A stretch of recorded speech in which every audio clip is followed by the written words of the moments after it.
Hoy vamos a ver el Espíritu Santo en las cartas apostólicas, la segunda parte. Y ya dijimos que con las cartas apostólicas tenemos varios jueves, dependiendo de los detallistas que seamos, porque hay muchísima enseñanza sobre el Espíritu Santo en las cartas del Nuevo Testamento. Hoy vamos a ver solamente dos puntos mayores. El primero va a ser mucho más largo y el segundo va a ser corto.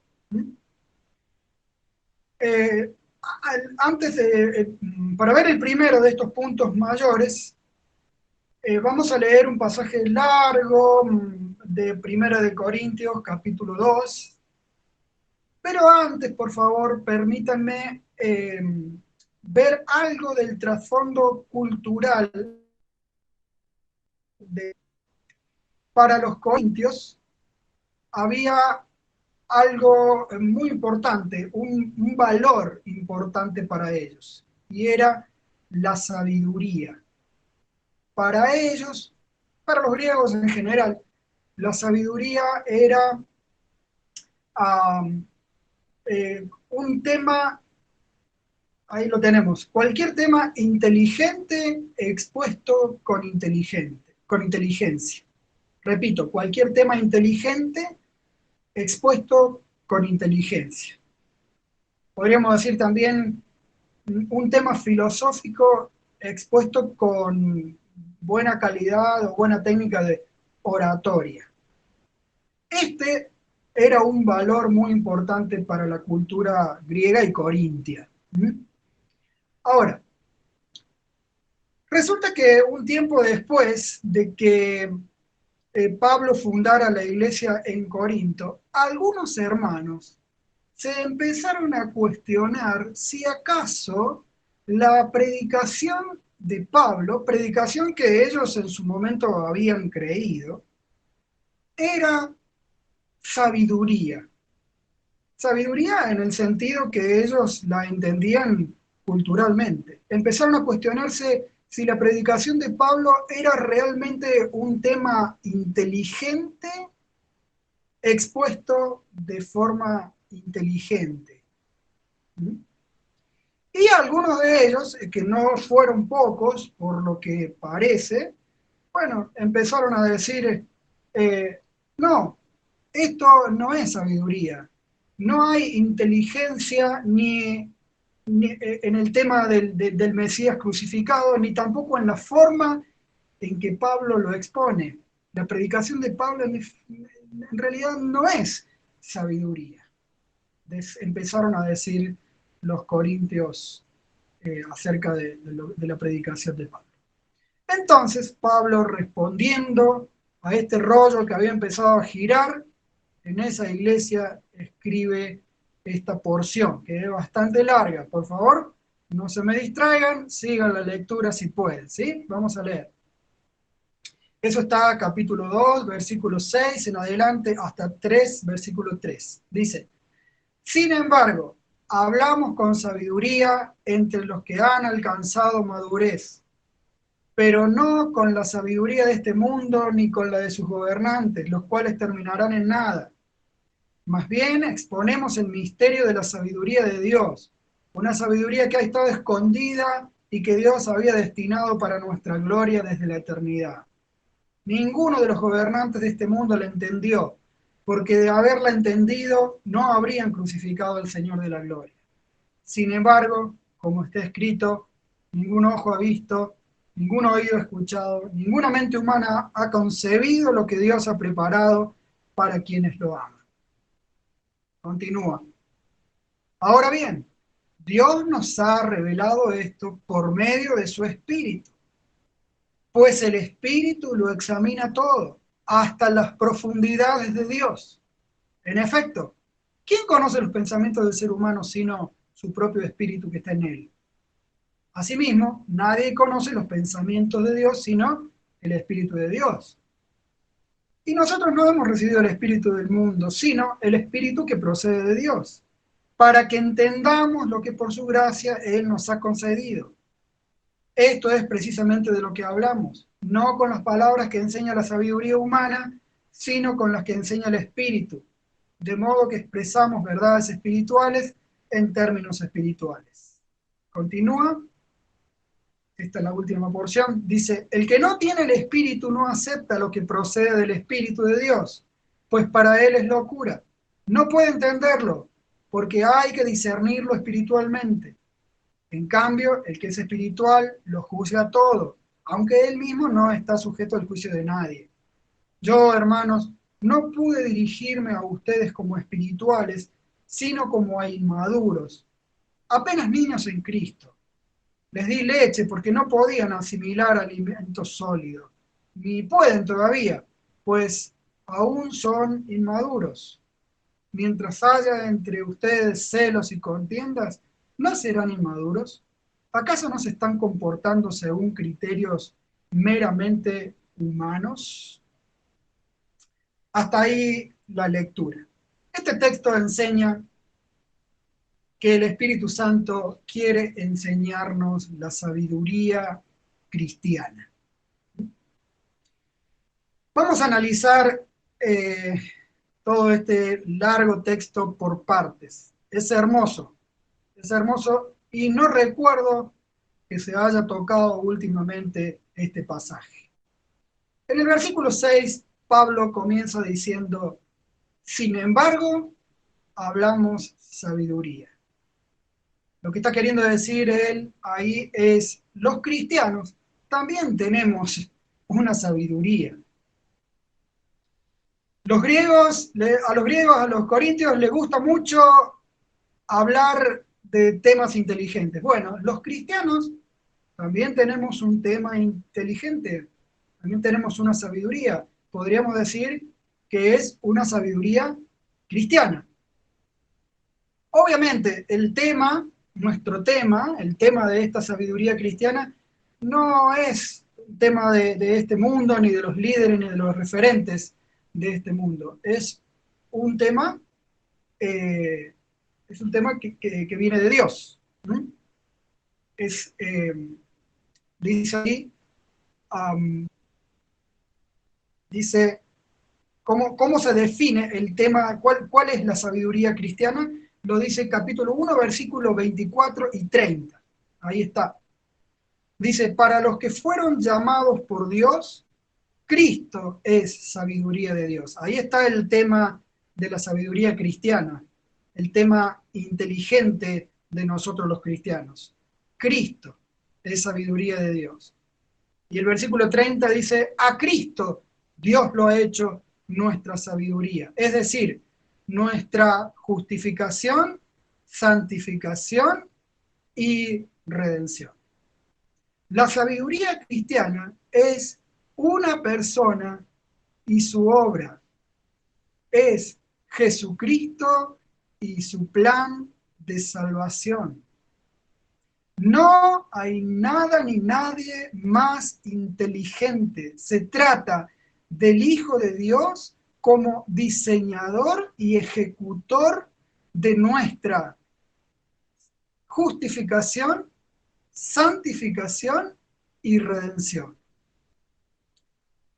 El Hijo de Dios resuelve para siempre nuestra causa judicial delante de Dios. Es nuestra justificación. Él cumple en nuestro lugar la sentencia justa que pesaba sobre nosotros por nuestro pecado. El Hijo de Dios también resuelve la transformación de nuestra vida para que ya no nos autodestruyamos pecando, sino que nos vaya bien y honremos a Dios obedeciéndolo a Él. El Hijo de Dios también resuelve nuestra, vamos a decir, condición corruptible. Tanto la condición de nuestro cuerpo como la de la naturaleza o la de la creación que nos rodea.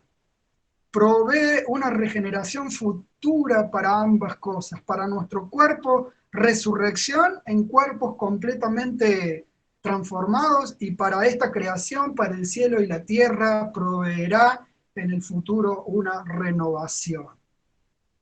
No hay nada más inteligente que esto, aparte de esta sabiduría de Dios, aparte de este plan diseñado y ejecutado por Jesucristo. No hay nada más inteligente, más necesario y más efectivo, ni sistema religioso, ni educación, ni descubrimiento o adelanto científico.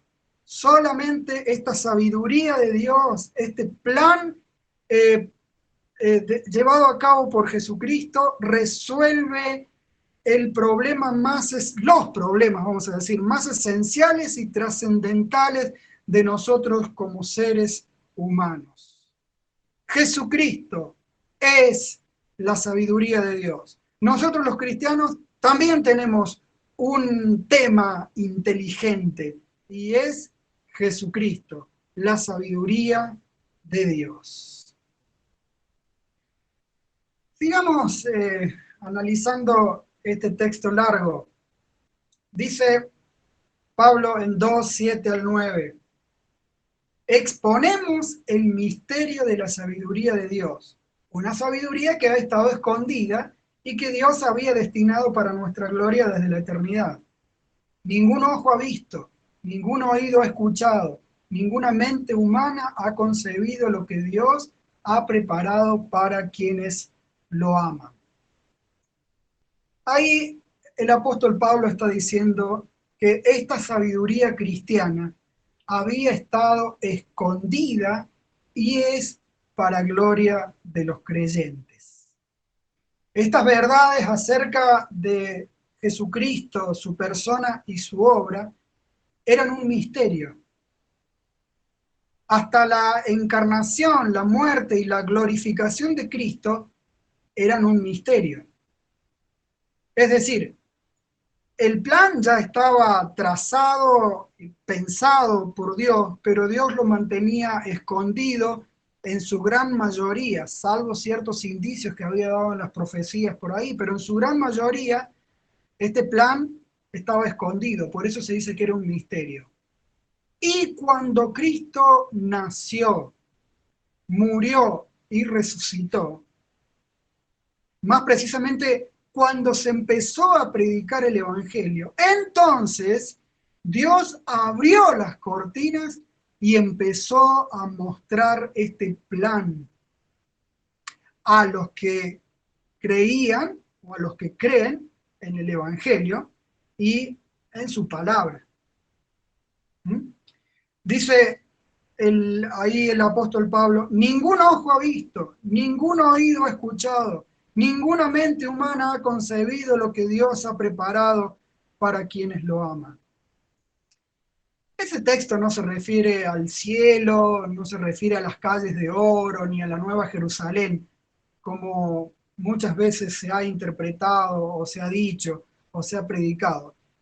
Ese texto, en realidad, por el contexto en que está, se está refiriendo a la sabiduría de Dios, a la sabiduría cristiana, a los conocimientos y a las experiencias que hoy están a disposición del creyente y el Espíritu quiere mostrar, quiere enseñar. A eso se refiere esta frase. Aparte, dice el apóstol Pablo que esta sabiduría, Cristo y su obra, había sido destinado o estaba destinado para nuestra gloria. Eso quiere decir para que los creyentes se regocijen y se jacten en el buen sentido de la palabra. Mientras nosotros vamos adquiriendo los conocimientos y las experiencias que están en Cristo y en su obra, cada vez más nos va apareciendo ese plan más inteligente, más perfecto, emocionante, sorprendente, bello. Nos va pareciendo cada vez más digno de ser recomendado, de ser compartido. Por eso el apóstol Pablo decía, regocijaos en el Señor. ¿Por qué?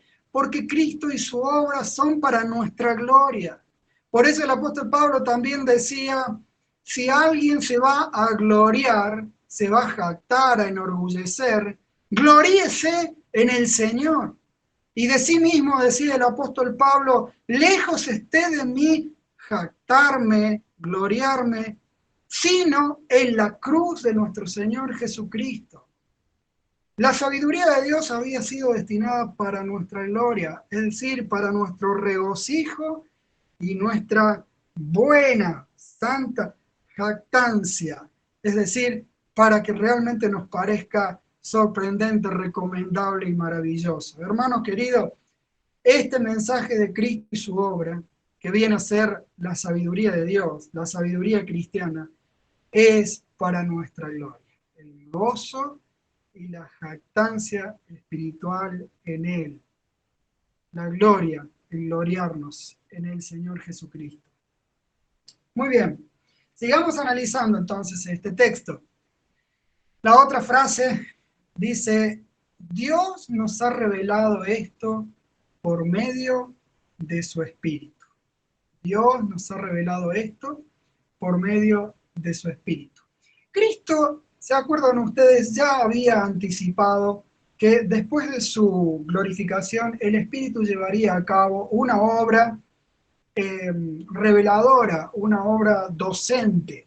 ¿Se acuerdan? El Espíritu de verdad, Él los guiará a toda verdad. Cuando venga el Paracleto, Él les enseñará todas las cosas. Bueno, este texto del apóstol Pablo estaba haciendo referencia a esa obra reveladora y docente del Espíritu Santo. Está haciendo referencia a esa obra.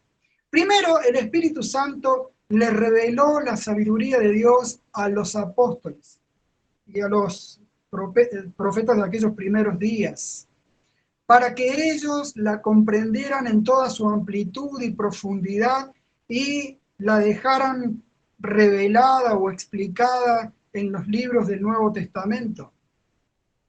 Y después de que estuvo revelada por escrito, es decir, ahora, ya con el Nuevo Testamento, el Espíritu quiere enseñarnos esa sabiduría de Dios, esa sabiduría cristiana, a nosotros. El Espíritu Santo es el que enseña. Él es el agente divino que actúa sobre nuestras facultades mentales, emocionales y volitivas para que vayamos adquiriendo los conocimientos y las experiencias relativas a Cristo y a su obra, a esta sabiduría cristiana.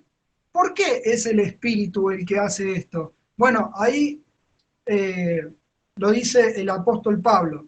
El Espíritu lo examina todo, hasta las profundidades de Dios. El Espíritu conoce de primera mano todo lo que tiene que ver con el ser de Dios. Y este Espíritu habita en nosotros, nos fue dado. Así que, hermano querido, tenemos un cable directo entre el mismo corazón de Dios y nuestras facultades. Así que por eso es el Espíritu Santo el que nos enseña realmente respecto de la sabiduría de Dios. Hermanos queridos, el Espíritu quiere enseñarnos las cosas profundas de Dios, esta sabiduría cristiana, que es para nuestra gloria. Nosotros tenemos que colaborar con ese deseo que tiene el Espíritu Santo.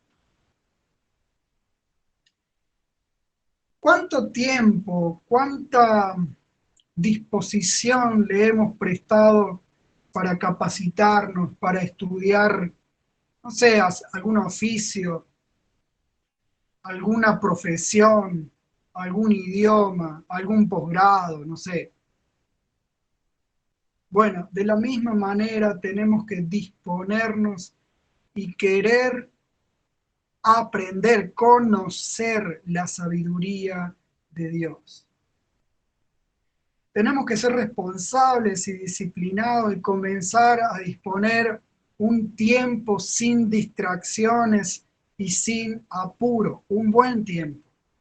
Disponer nuestras facultades, enfocarnos en la palabra de Dios, porque aunque es verdad que el Espíritu Santo puede enseñar en cualquier momento y en cualquier circunstancia, hay algo central, hay un método eh, que él usa como oficial, vamos a decir, y es el contacto con la palabra de Dios.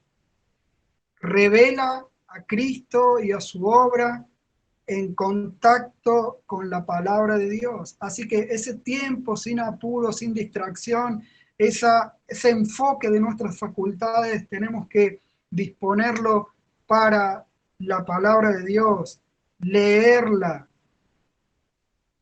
escucharla, meditarla, reflexionarla, memorizarla, porque así vamos a estar colaborando con este deseo del Espíritu de enseñarnos la sabiduría de Dios, la sabiduría cristiana.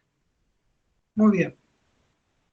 Cuando el Espíritu, quiero decir esto, cuando el Espíritu, a ver cómo lo digo, sí, cuando el Espíritu nos ve realmente dispuestos, buscando de todo corazón la palabra de Dios para conocer más a Jesucristo y su obra, la sabiduría cristiana, entonces Él realmente revela. Cuando nosotros estamos indispuestos, cuando estamos con la cabeza en otro lado, cuando estamos apurados, no lo hace. El Espíritu lo hace cuando nosotros estamos realmente interesados de corazón buscando esa sabiduría. Bien, seguimos. Creo que esta es la última parte del análisis de este largo texto.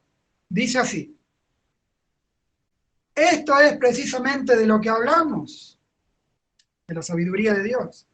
El que no tiene el Espíritu no acepta. El que es espiritual lo juzga todo. Yo, hermanos, no pude dirigirme a ustedes como espirituales, sino como a inmaduros. No podían asimilar, ni pueden todavía. Mientras haya entre ustedes celos y contiendas, ¿no serán inmaduros? Lo que ahí está diciendo el apóstol Pablo es esto: entender la sabiduría de Dios depende, primero, de tener el Espíritu y segundo, de estar habituado a su enseñanza. Repito, entender la sabiduría de Dios depende de tener el Espíritu y de estar habituado a su enseñanza. Pablo dice, esto es precisamente de lo que hablamos.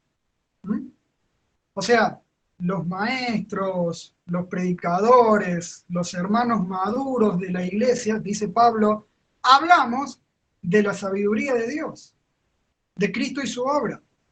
Y de hecho, tenemos que hablarla, tenemos que compartirla, predicarla, exponerla, proclamarla.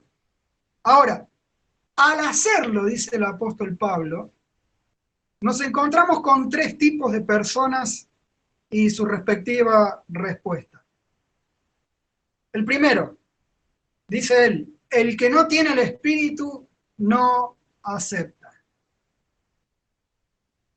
El primero, uno de los tipos de personas que puede escuchar nuestro compartir la sabiduría de Dios es el que no tiene el Espíritu, la persona natural, la que no se ha arrepentido de sus pecados ni ha confiado todavía en Jesucristo. Como no tiene el Espíritu Santo, no puede procesar, no entiende, y es más, le parece una locura, una tontería, un fanatismo, una ridiculez, todo lo que tiene que ver con Cristo. Segundo tipo de persona, dice Pablo, el que es espiritual lo juzga todo. Se refiere a un creyente que está habituado a la enseñanza del Espíritu Santo. A este llama Pablo un creyente espiritual, a alguien que está habituado a la enseñanza y ha madurado en esa enseñanza. Ese creyente dice cuando escucha sabiduría de Dios, la discierne, la procesa, la gestiona, la mastica, la medita. Tercer tipo de personas, según el apóstol Pablo, el inmaduro que no puede asimilar. ¿No? Se trata de un creyente, pero de un creyente que no está habituado a la enseñanza del Espíritu Santo. En vez de estar acostumbrado, ejercitado en disponerse a escuchar la palabra, leer la palabra, estudiarla, eh, no, está impregnado de los valores y de las cosas de este mundo casi exclusivamente. Maneja sus valores, maneja los principios mundanos. Esta persona, dice Pablo, tampoco procesa, no entiende, se queda mirando el cielo cuando se le comparten las verdades profundas sobre Cristo y su obra, la sabiduría de Dios, ¿sí? Con sus riquezas, con sus derivaciones, con sus implicaciones. Tres tipos de personas. Entonces, entender la sabiduría de Dios depende primero de tener el Espíritu Santo, si no se lo tiene, ni modo. Y segundo, también depende de estar habituado a su enseñanza o no. Es decir, ser maduro o, no ser, o ser inmaduro. Ser espiritual o estar impregnado con los valores y los vicios de este mundo.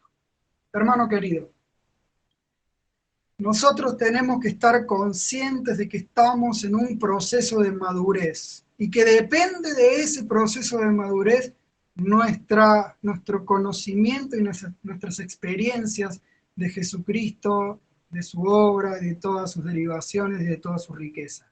Depende de nuestra madurez. Así que tenemos que entrar en este proceso intencionalmente.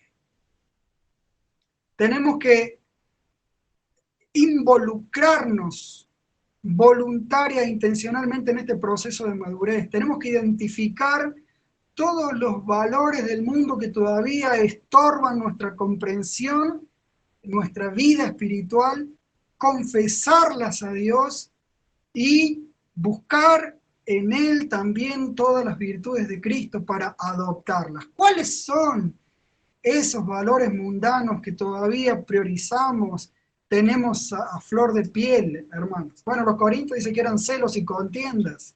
¿Cuáles son los nuestros? Algunos de estos mencionábamos ya el jueves pasado.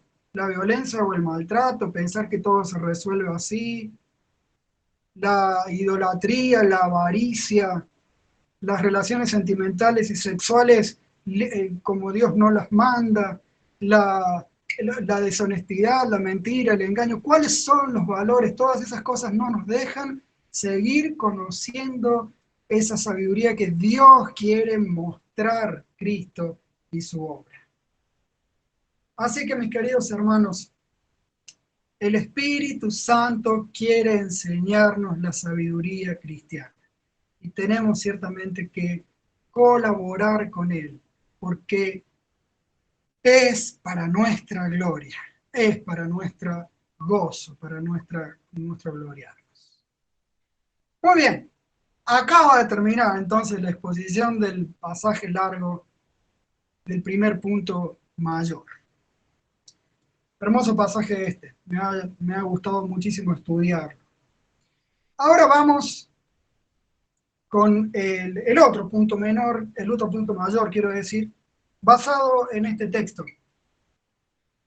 Decía Pablo, Filipenses 3, 2, 3, la circuncisión somos nosotros, es decir, los verdaderos circuncidados de corazón somos nosotros, los que por medio del Espíritu de Dios adoramos. Este texto quiere decir que el Espíritu nos mueve a dedicarnos a Dios. Lo primero que vamos a ver es que la palabra adoramos significa dedicamos nuestra vida a Dios.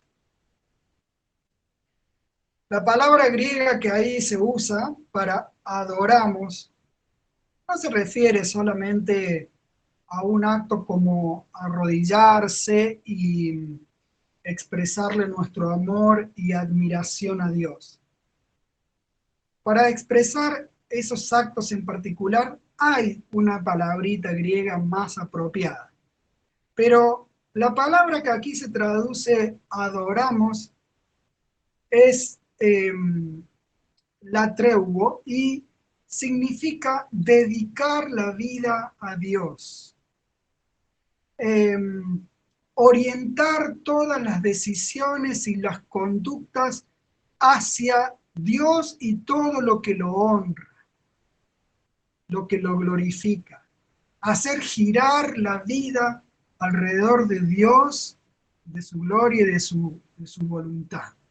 Eso significa adoramos. Muchas veces Pablo usa esta palabrita para referirse a su vida, a lo que él hace con su vida. Él dice, por ejemplo, en Romanos 1:9, yo sirvo a Dios, y en segunda, bueno, ese yo sirvo a Dios predicando el Evangelio, él dice, en mi vida yo adoro a Dios de esta forma. Y en segunda de Timoteo capítulo 1 versículo 13 él también dice, sirvo a Dios desde mis antepasados, se refiere a toda su vida, a la vida, la hace girar alrededor de Dios, la orienta hacia lo que resulta para su honra y para su gloria. Ahora, en este texto también vemos que es por el Espíritu que podemos dedicarnos a Dios, adorar así de esta manera. Es por el Espíritu Santo, ahí lo dice en el texto, por medio del Espíritu de Dios adoramos. Es decir, movidos, impulsados por Él. Cuando Pablo escribe esta frase, por medio del Espíritu de Dios, está contrastando lo que movía a unos maestros judíos perturbadores de la iglesia de Filipos en su supuesta relación con Dios, con lo que debe mover a los creyentes en su relación con Dios. En su supuesta relación con Dios, estos maestros judíos perturbadores eran movidos por un binomio que yo lo he titulado, llamado obligación legal, cumplimiento formal. Esto es lo que Dios manda en su ley, hay que cumplirlo así. Esto es lo que Dios manda en su ley, hay que cumplirlo así. Dios, supongamos, manda la circuncisión, hay que hacerla como lo dice en su ley. Dios manda una dieta, bueno, hay que consumir lo que Dios permite y no consumir lo que Dios prohíbe.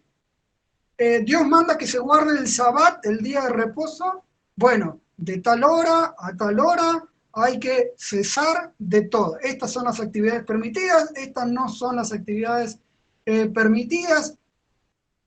Así, este era el binomio que movía a ellos en su supuesta relación con Dios. Ahora bien, Pablo dice, no, no.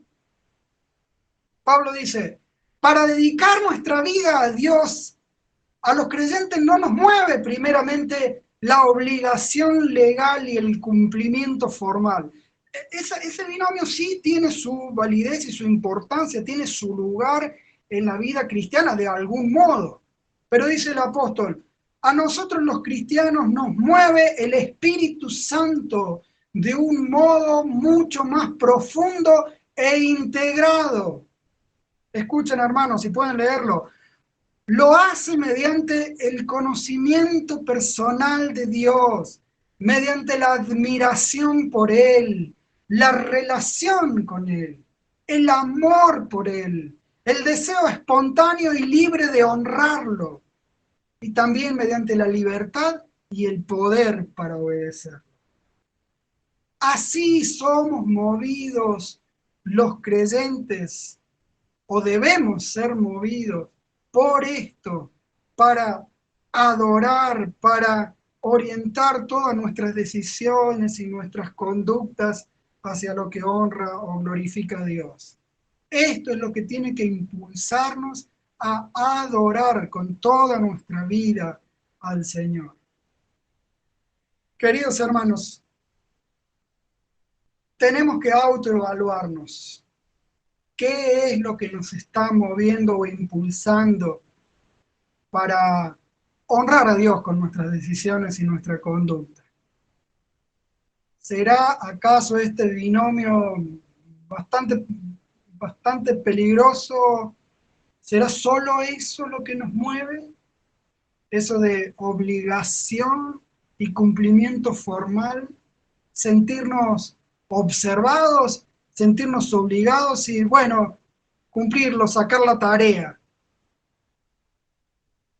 Este binomio tiene un hijo natural muy peligroso que siempre existe, que es la jactancia, la vanagloria. Cuando creemos haber cumplido formalmente con Dios, nos sentimos fuertes, nos jactamos delante de Dios y empezamos a esperar reconocimiento como retribución de su parte. ¿Nos está moviendo esto para supuestamente adorar a Dios con nuestra vida? No, no, no. Evaluémonos, cuidado. Tenemos que pedir al Señor que sea el Espíritu integradamente, que desde lo profundo, desde lo relacional con Dios, desde lo desde ahí, desde nuestro corazón, nos esté guiando a amarlo a Él y a dedicar toda nuestra vida.